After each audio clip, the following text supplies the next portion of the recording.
আজকে কি কি রান্না করছি ভিউয়ার্স তোমরা দেখো।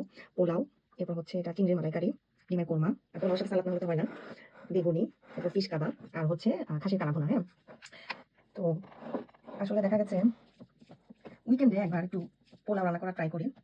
আর পোলাও রান্না করলে তো শুধু একটা আইটেম দিয়ে আসলে খাওয়া যায় না, তো এই জন্য দেখা গেছে 3-4টা আইটেম করি। ডিমের কোরমাটা দিয়ে আগে খাই, এটা কেমন হয়েছে বলি খেয়ে। নিজে রান্না নিজে পূরণ করতেছি, তাও ভালো হয়েছে আসলে। দেশে দেখা আমরা বেগুনটা কিনে খাই, যেখানে তো কিনে খাওয়ার অপশন নাই, তো নিজেই বানিয়ে বানিয়ে খাচ্ছি। খুবই ক্রিস্পি হয়েছে। হুম, সালাদটা না হলে আসলে পোলাওটা ঠিক জমে না।